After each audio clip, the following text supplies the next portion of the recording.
people of America, we wish to share with you our thoughts on the events we experienced, as well as what the future may bear.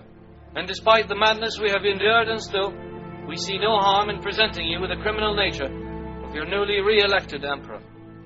Despite our belief that the elections were flawed, we know now that when there is a close tie between the candidates, there is something wrong.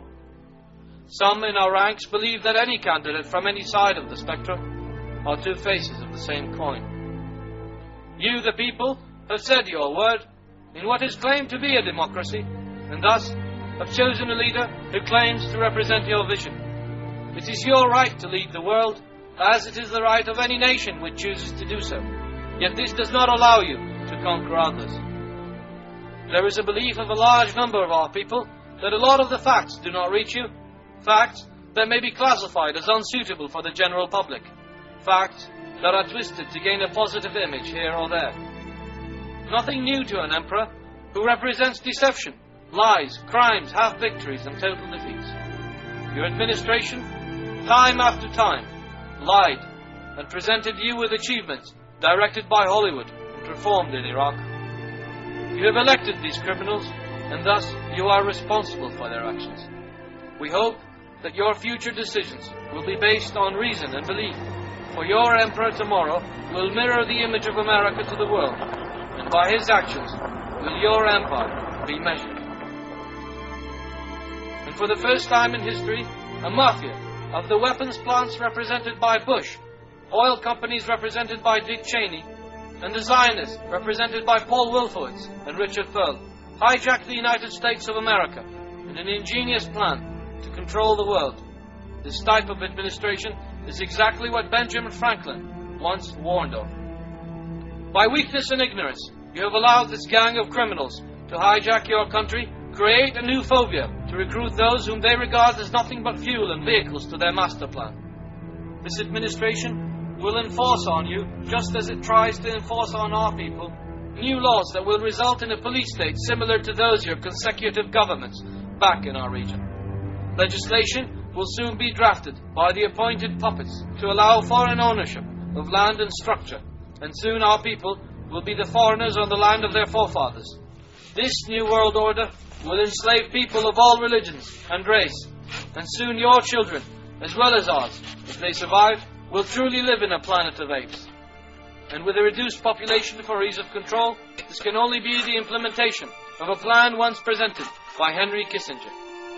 This world has not yet seen an empire which constitutes in its prime objectives the destruction and genocide of whole populations and societies, only to control the energy resources of this planet. Your representatives and their media have portrayed an image that an insurgency is in effect, and that it is led by elements of foreign fighters entering from Syria and neighboring countries. Yet we assure you, this is only a continuation of what Bush once claimed, mission accomplished. This resistance movement was prepared for, and is only the second chapter of this war, and we are mostly, if not all Iraqis, proud Iraqis, who kept their oath to defend people and country. And because this war may last longer than what the invaders anticipated, we have all promised to make their stay long, costly, and painful. Blaming other countries is nothing but creating new pretexts to invade other sovereign states and back future expeditions. They have made our country a battlefield to settle accounts with elements of Al-Qaeda, formerly dear allies and partners. They have also created new phobias to justify their continued presence, despite their loss of this war. And for the general media, we call on them to think about what they declare and not fear death and imprisonment. Do not fall into the traps prepared by those who pull the strings from Tel Aviv. As for the declared casualties, this is an epic on its own. We assure you that the figures are far higher than they declare. It is not a secret today in Iraq what we call the green card soldiers. Young men from South America and other parts of the world gathered and promised the U.S. citizenship and large sums of cash for their mercenary services in Iraq. They are always on the front lines, and their casualty figures are never declared. They are hidden in unmarked graves and dumped into rivers under the cover of moonless nights, some of which the resistance have provided evidence of. There are also a large number of security contractors who are not listed as military personnel. To us, it is one thing to be tricked into this war, but it is totally different to come here and fight someone else's war. After the failed American elections in Iraq, they will now play the sectarian card. They are already sending their mercenaries to destroy churches and mosques alike in order to prepare the ground for civil war. They will train more and more local traitors to conduct police operations and detention raids on anyone who does not accept democracy, performed at the muzzle of a barrel. The local mercenaries will also act as sandbags to their masters when we choose to strike.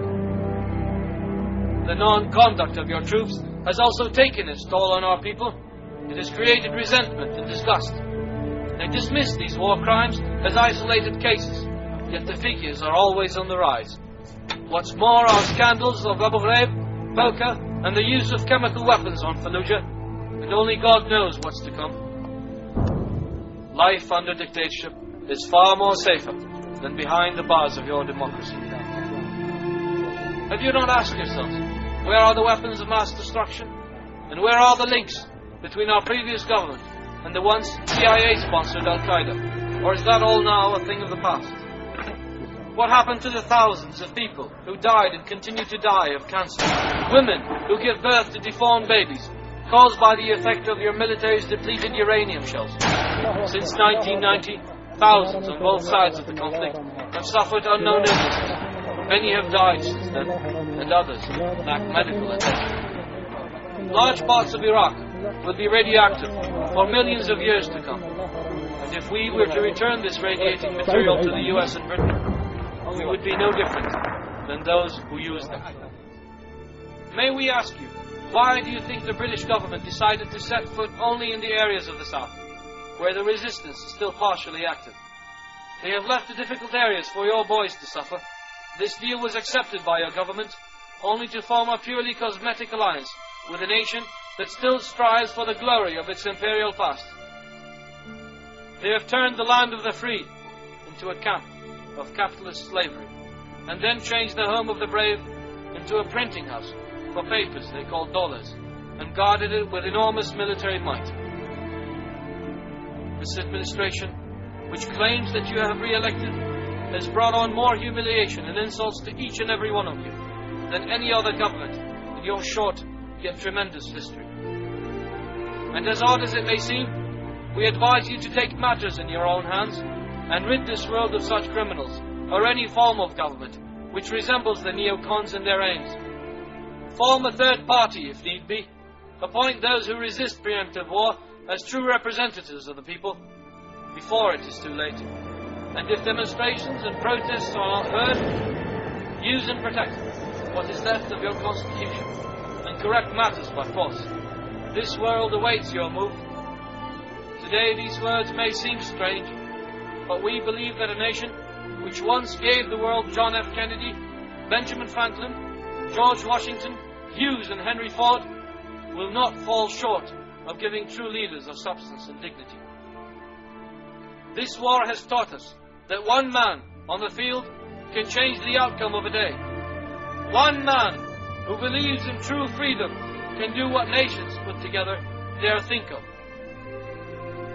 We share these thoughts with great honesty to those of you who spent days and nights trying to prevent this war, timeless efforts to prevent this real Holocaust. To all of you we say, thank you for your time.